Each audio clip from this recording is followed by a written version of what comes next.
Assalamu alaikum my dear students, my name is Mohammad Raheel Sabar, your biology tutor for grade 12. So आज के इस lecture में हम energy के जो रिमेनिंग रिसोर्सेज हैं उनको डिस्कस करने जा रहे हैं। लास्ट लेक्चर में हमने एनर्जी के 3 रिसोर्सेज डिस्कस किए थे, जबकि आज के लेक्चर में हम एनर्जी के जो रिमेनिंग रिसोर्सेज हैं वो डिस्कस करेंगे, जिनमें हमारे पास शामिल होगा विंड पावर कि किस तरह एयर की एनर्जी को हम यूज़ करते हैं for the production of electricity. आज हम डिस्कस करेंगे न्यूक्लियर एनर्जी कि किस तरह एक न्यूक्लियस को तोड़ के एनर्जी पैदा करके उस एनर्जी को हम यूज़ करते हैं for the production of energy यानी इलेक्ट्रिसिटी, जो कि also a form of energy. आज के लेक्चर में हम देखेंगे कि किस तरह ज़मीन हमारे पास एक बहुत अच्छा सोर्स है टू प्रोवाइड एनर्जी, जिसे हम बोलेंगे जियोथर्मल एनर्जी। फिर हम सॉलिड वेस्ट के बारे में डिस्कस करेंगे कि किस तरह हम वेस्ट को यूज़फुल तरीके से यूज़ करके कम से कम वेस्ट कर सकते हैं और मिनरल्स की रिक्वायरमेंट्स को पूरा कर सकते हैं। और साथ ही साथ आज के लेक्चर में हम एनर्जी की बेशुमार कंजर्व करने के मेथड्स भी डिस्कस करेंगे। तो आइए इन तमाम चीज़ों को डिस्कस करने के लिए चलते हैं लाइट बोर्ड की तरफ। बिस्मिल्लाहिर्रहमानिर्रहीम। तो डिस्कस कर रहे थे हम डिफरेंट एनर्जी के रिसोर्सेज। तो हाफ रिसोर्सेज हमने प्रीवियस लेक्चर में डिस्कस कर लिए थे, तो आइए डिस्कस करते हैं उससे ऑनवर्ड जो नेक्स्ट हमारे पास रिसोर्सेज हैं। तो नेक्स्ट है हमारे पास विंड पावर। विंड पावर तो ये भी हमारे पास जो है वो एक इनएग्जॉस्टेबल सोर्स है एनर्जी का। अब विंड पावर की अगर मैं बात करूं, so air in motion called as wind. तो हवा जब हरकत में होती है उसे हम क्या बोलते हैं? उसे हम विंड कहते हैं। अब विंड हमेशा या एयर हमेशा जब मूव करती है तो वो मूव करती है from hot place to cold place. तो हमेशा गर्म जगह से ठंडी जगह की तरफ जो है वो विंड क्या करती है? मूव करती है। असल में अगर मैं सूरज की बात करूं तो हर जगह पर जो सोलर एनर्जी है वो इवनली जो है वो स्प्रेड नहीं होती, वो अनइवनली होती है। So solar energy is unevenly distributed, यानी कहीं बहुत ज्यादा तो कहीं बहुत कम। अब जहां बहुत ज्यादा होगी सोलर एनर्जी वहां पे एयर बिकम हॉट, और जैसे ही वो जो है वो हीट अप हो जाती है, it start to raise their level. वो हवा में जो है वो ऊपर की तरफ आना शुरू हो जाएगी, वो हवा जो है वो ऊपर की तरफ मूव करेगी और इसका प्रेशर जो है वो क्या हो जाएगा? बहुत ज़्यादा कम हो जाएगा। सो इसका जो होगा वो लो प्रेशर होगा, जब भी तो उड़ रही है। और हमारे पास जो कूल एयर होगी वो हमेशा जो है उसका होगा हाई प्रेशर, और ये हमेशा मूव करती है टूवर्ड्स डाउनवर्ड डायरेक्शन। तो हमेशा गर्म हवा जो है वो उठकर ऊपर की तरफ जाएगी और उसकी जगह लेने के लिए फौरन वहाँ पे ठंडी हवा आ जाएगी। तो लगातार इस तरह हवा जो है वो मूव करती है from the warm area to cooler area.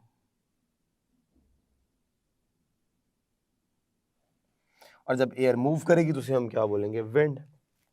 अब ये जो नेचुरल मैकेनिज्म है, इस नेचुरल मैकेनिज्म को हम यूज़ कर सकते हैं for the production of the energy, क्योंकि एक नेचुरल हमारे पास यहाँ पे एक एनर्जी जो है वो पैदा हो रही है जिसे हम विंड पावर कहते हैं। काइनेटिक एनर्जी है अच्छी खासी। तो हम लोग क्या करते हैं, यहाँ पे बहुत बड़े बड़े फैंस होते हैं जिन्हें हम बोलते हैं विंड मिल्स। आपने अक्सर ड्रामाज के अंदर या फिल्मों के अंदर देखे होंगे, बहुत बड़े बड़े पंखे होते हैं। सपोज इस तरह करके एक बहुत बड़ा पंखा होता है और इस तरह करके बहुत बड़ा एक पंखा होता है जो कि चल रहा होता है नेचुरली। ये बेसिकली उन तमाम जगहों पे फिट किए जाते हैं जहां हमें मालूम है कि एयर ने क्या करना है, मूव करना है। सो air always move from warm area towards a cooler area. तो दरमियान में हम क्या करते हैं, विंड मिल लगा देते हैं। जब हवा गुजरेगी तो विंड मिल क्या करेगी, मूव करेगी। इसके ये जो फैन है ये मूव करेंगे। जब ये मूव करेगा तो इसकी मोशन से हम लोग चलाएंगे टर्बाइंस को, और टर्बाइंस चलाएंगी जनरेटर को, और जनरेटर जो है वो पैदा करते हैं इलेक्ट्रिसिटी। तो इस तरह हम विंड पावर को यूज करके इलेक्ट्रिसिटी पैदा कर लेते हैं। अब ये हमारे पास एक इनएग्जॉस्टेबल सोर्स है एनर्जी का, और अगर हम देखें तो किसी किस्म का कोई रॉ मटेरियल हमने यूज़ नहीं किया, किसी किस्म की कोई प्रॉपर, हमें अगर हम देखें कि कोई बड़ी ह्यूज इन्वेस्टमेंट है, वो बिल्कुल भी नहीं है। और अगर हम कहें जी इस प्रोसेस से कोई वेस्ट वगैरह बन रहा है, तो ऐसा भी कुछ नहीं है। एक नेचुरल फिनोमेना जो है वो अडॉप्ट हो रहा है और उसको हम यूज़ करके अपनी क्या कर रहे हैं, यूज़फुल एनर्जी पैदा कर रहे हैं। अब इसके साथ जो हमारे पास एक और सोर्स है, आइए जिसको डिस्कस करते हैं, which is nuclear energy. Nuclear energy. अब न्यूक्लियर एनर्जी में बेसिकली हमें ज़रूरत होती है न्यूक्लियर पावर स्टेशंस की। So we need here nuclear power stations. अब ये जो न्यूक्लियर पावर स्टेशंस होते हैं, आम तौर पे जो इनकी लाइफ होती है वो 30 ईयर्स की होती है, और ये कंक्रीट के बने होते हैं या लेड के बने होते हैं। क्योंकि जब हम न्यूक्लियर एनर्जी की बात करते हैं तो उसमें से एटम्स में से रेडिएशंस निकलती हैं, न्यूक्लियस में से रेडिएशंस निकलती हैं जो कि अल्फ़ा, बीटा और गैमास हो सकती हैं।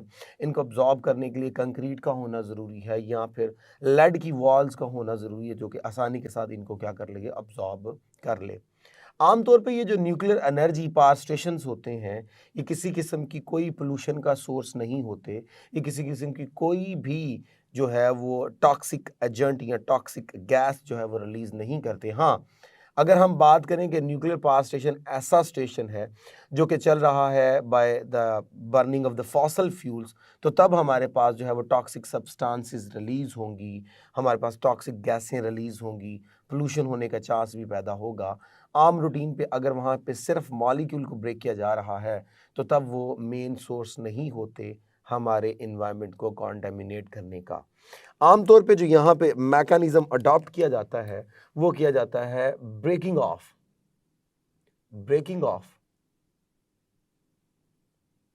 Large molecule into small molecules by providing them energy provide करके हम एक बड़े मॉलिक्यूल को छोटे मॉलिक्यूल्स में कन्वर्ट करते हैं। और आमतौर पे वो जो बड़ा मॉलिक्यूल होता है वो यूरेनियम होता है। ये एक बड़ा मॉलिक्यूल है, हम इसको ब्रेक करते हैं दो छोटे मॉलिक्यूल्स में, और इस दौरान बहुत ज़्यादा एनर्जी पैदा होती है।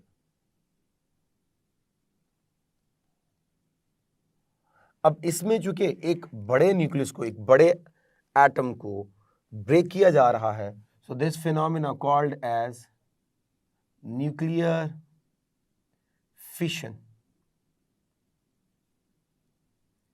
और जो एनर्जी होगी वो होगी न्यूक्लियर फिशन एनर्जी। अब इस एनर्जी को यूज किया जाता है to convert water into steam. अब इस स्टीम को यूज किया जाता है टरबाइन को चलाने के लिए, और टरबाइन से चलाया जाता है जनरेटर, और उस जनरेटर से पैदा की जाती है इलेक्ट्रिसिटी। सो इस तरह हमारे पास जो है वो न्यूक्लियर एनर्जी को हम यूज़ करते हैं in nuclear power stations for the production of the electricity.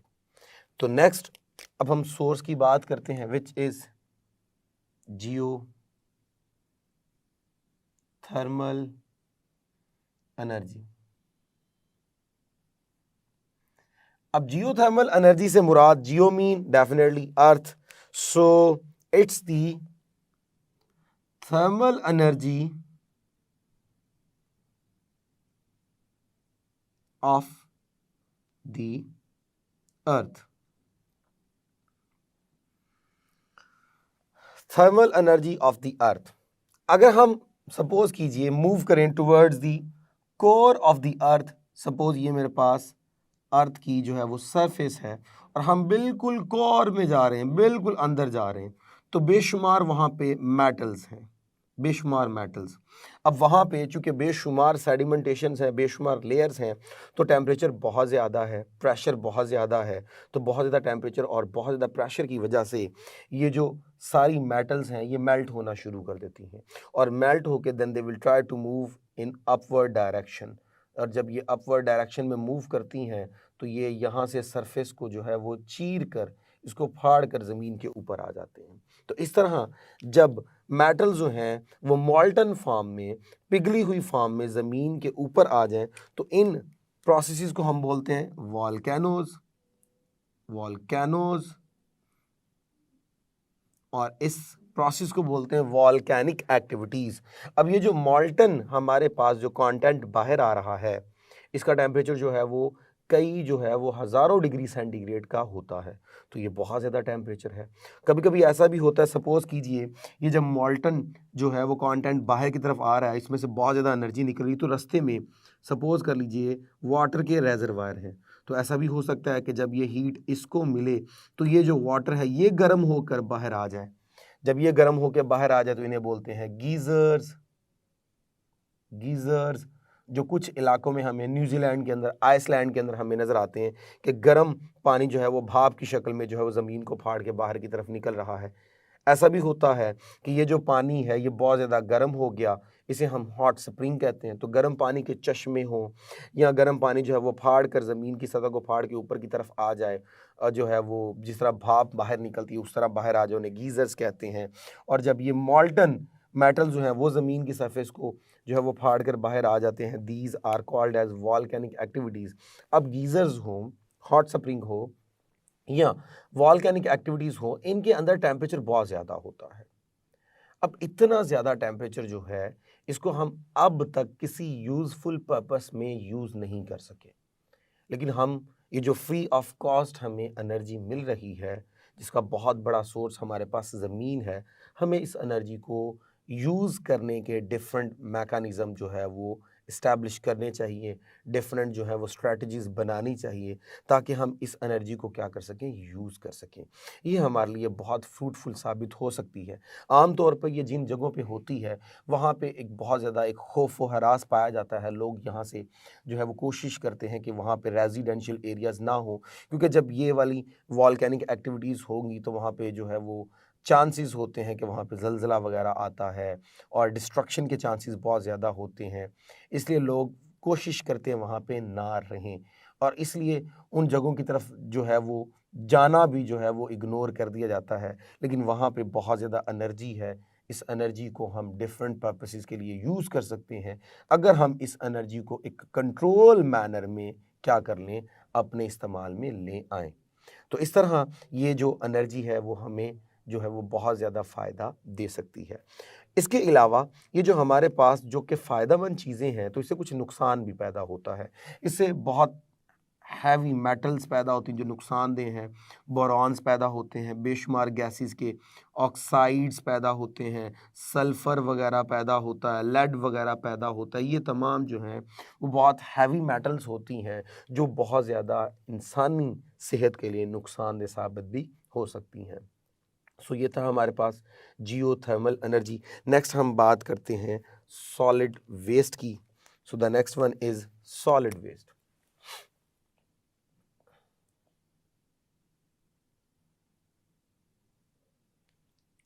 अब सॉलिड वेस्ट से क्या मुराद है? हम जब चीज़ों को यूज़ करते हैं तो हम उनको फेंक देते हैं। अब वो हमारे पास बन गई है ट्रैश। बेशुमार पेपर होते हैं जो फेंक देते हैं, बेशुमार हमारे पास जो है वो टिन कैन होते हैं जो हम फेंक देते हैं वेस्ट के तौर पे, ये सॉलिड है। इसके अलावा और भी बेशुमार हमारे पास जो है वो बॉटल्स वगैरह, प्लास्टिक वगैरह, ये तमाम चीज़ें जो है वो हमारे पास मौजूद हैं, जिनको हम एज ए वेस्ट यूज़ करने के बाद क्या कर देते हैं, फेंक देते हैं। अगर इन्हीं वेस्ट को हम क्या करें, रिसाइकल करें, तो हम इनको दोबारा यूजफुल कंटेंट में कन्वर्ट कर सकते हैं। शीशा पिघलाकर दोबारा शीशा बनाया जा सकता है। प्लास्टिक की चीज़ें जो है वो दोबारा जो है वो उनको पिघलाकर प्लास्टिक से कोई और चीज़ बनाई जा सकती है। तो जितनी भी हम जो है वो सॉलिड चीज़ें वेस्ट के तौर पे रिमूव करते हैं, उन सब को डिफरेंट एक्टिविटीज़ की मदद से, हाइड्रोजनेशन की मदद से या बायो कन्वर्जन से या और डिफरेंट प्रोसेसेस हैं, उनको हम क्या कर सकते हैं, यूज़फुल प्रोडक्ट्स में कन्वर्ट कर सकते हैं। मिसाल के तौर पे हमारे पास एनिमल मैन्योर है, गोबर जिसे कहते हैं। अगर इसके ऊपर जो है वो हम बायो कन्वर्जन को अप्लाई करें, यानी हम यहाँ पे कुछ बैक्टीरियाज को छोड़ दें जो इसकी फर्मेंटेशन में इन्वॉल्व हो जाएं, तो इससे हम जो है वो ऑयल बना सकते हैं, इससे हम नेचुरल गैस बना सकते हैं, यानी हम इससे जो है एक फ्यूल जो है वो क्या कर सकते हैं, प्रोड्यूस कर सकते हैं। तो हमने एक वेस्ट को यूज़ कर लिया for useful energy. So solid waste से मुराद वो तमाम चीज़ें जो वेस्ट के तौर पे हम फेंक देते हैं, अगर हम उनको कोशिश करें दोबारा रिसाइकिल करने की, by performing different activities, by performing distillation process, by performing bio conversion, by performing hydrogenation and some other activities, हम क्या कर सकते हैं, उनको डिफरेंट फॉर्म्स में कन्वर्ट कर सकते हैं and we can use them again and again. इससे फ़ायदा ये होगा कि एनवायरनमेंट में से जो वेस्ट है वो कम होना शुरू हो जाएगा और ज़्यादा से ज़्यादा जो मिनरल्स की डेफिशिएंसी है या और जो हमारे पास रिसोर्सेज की डेफिशिएंसी है वो कम होना शुरू हो जाएगी। सो ये हमारे पास था सॉलिड वेस्ट। नेक्स्ट है हमारे पास ओशियन थर्मल ग्रेडियंट।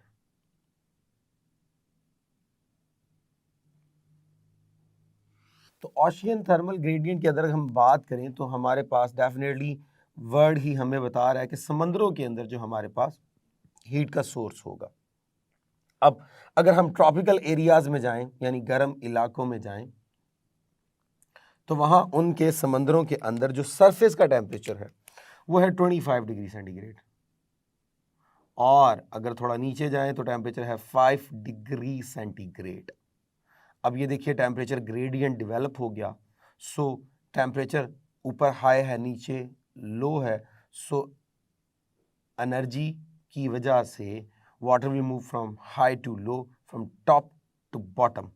जब टॉप टू बॉटम मूव करेगा तो लगातार यहाँ पे वेव्स पैदा होंगी, काइनेटिक एनर्जी पैदा होगी। तो अब इस ओशियन थर्मल ग्रेडियंट को हम यूज कर सकते हैं for the production of electricity. हम यहाँ दरमियान के अंदर जो है वो सेटअप लगा देते हैं टर्बाइंस का और जनरेटर का। जब नेचुरली ये जो वाटर है वो फ्लो करेगा from top to bottom, from high level to low level, from high temperature to low temperature, तो क्या होगा, काइनेटिक एनर्जी को यूज़ किया जाएगा टू रन टर्बाइंस, और टर्बाइंस आगे रन करेंगी जनरेटर को, और जनरेटर से क्या पैदा होगी, इलेक्ट्रिसिटी पैदा होगी। तो वंस अगेन ये हमारे पास एक inexhaustible source of energy consider होगा। तो ये सारे हमारे पास एनर्जी के डिफरेंट क्या थे, रिसोर्सेज थे। आइए बात डिस्कस करते हैं कि एनर्जी को कंजर्व करना बहुत ज़्यादा ज़रूरी है, क्योंकि हमारे पास 95% एनर्जी जो है वो तो आ रही है फॉसल फ्यूल से। सो इस तरह हमने एनर्जी के डिफरेंट जो रिसोर्सेज थे वो डिस्कस किए, जिसमें से कुछ हमारे पास एग्जॉस्टेबल सोर्सेज थे और कुछ हमारे पास इनएग्जॉस्टेबल रिसोर्सेज थे। अब अगर हम बात करें कि मेजर हमारे पास जो एनर्जी जो है वो यूज़ हो रही है, जो हमारी डेली लाइफ की जो है वो रिक्वायरमेंट फुलफ़िल करती है, वो फॉसल फ्यूल्स हैं, जो कि 95% हमारी रिक्वायरमेंट को पूरा करते हैं, और वो हमारे पास एक इनएग्जॉस्टेबल जो है वो रिसोर्स है। तो फिर हमें क्या करना होगा, हमें एनर्जी को जो है वो कंजर्व करना होगा। So let's talk about energy conservation. So different steps हमें यूज करने होंगे ताकि हम एनर्जी को क्या कर सके, कंजर्व कर सके। सो फर्स्ट है हमारे पास formation of energy efficient machines.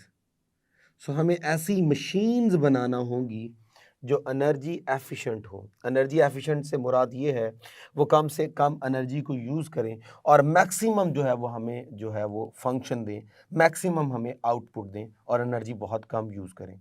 जैसे कि आजकल हमारे पास जो है वो इन्वर्टर्स एसी हैं या इन्वर्टर हमारे पास रेफ्रिजरेटर हैं जो कम से कम एनर्जी यूज़ करते हैं और मैक्सिमम हमें आउटपुट देते हैं।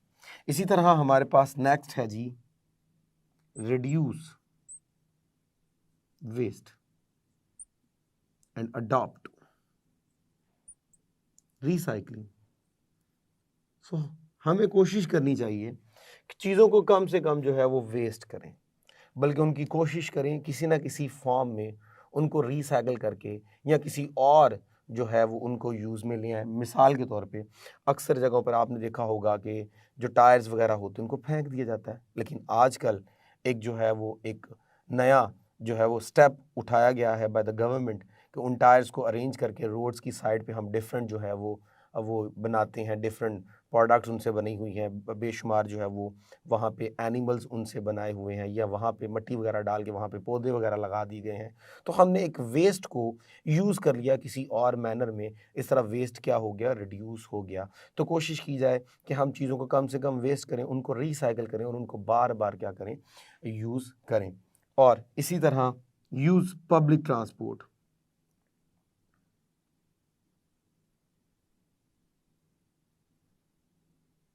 ट्रांसपोर्ट या फिर हमें ये भी करना चाहिए कि हम वॉक करें। मिसाल के तौर पे अगर पास ही जाना है, गली मोहल्ले में अगर आपने कोई चीज़ लेने जाना है, दुकान बिल्कुल घर के पास है, तो ज़रूरत नहीं है कि आप अपनी बाइक को ऑन करें और जाके जो है वो चीज़ को लेके आएँ, क्योंकि बाइक ऑन करने का मतलब डेफिनेटली वहाँ पे आप पेट्रोल को बर्न करोगे। जब पेट्रोल बर्न होगा तो डेफिनेटली एक तो आप फॉसिल फ्यूल को कम कर रहे हो, दूसरा एनवायरनमेंट को पोल्यूट भी करोगे। वही अगर आप चल के चले जाते तो आपकी सेहत के लिए भी बहुत अच्छा होता और एनवायरनमेंट के लिए भी जो है वो बहुत ज़्यादा अच्छा होता।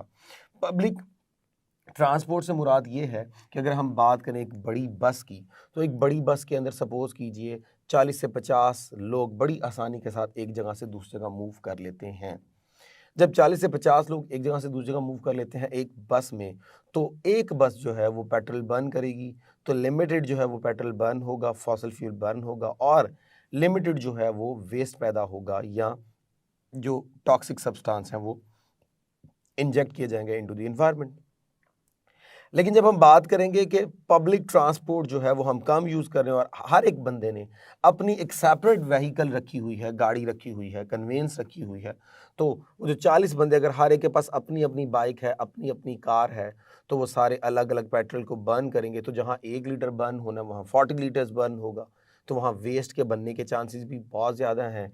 ऑयल की कंजप्शन या फॉसल फ्यूल की कंजप्शन के चांसेस भी बहुत ज़्यादा हैं और एयर की जो है वो कॉन्टेमिनेशन होने के चांसेस भी बहुत ज़्यादा हो जाएंगे। तो इस तरह हम ये स्टेप जो है वो अडॉप्ट कर सकते हैं एनर्जी को कंजर्व करने का। एक और है हमारे पास, वो है जी हमारे पास the next one which is switch off the lights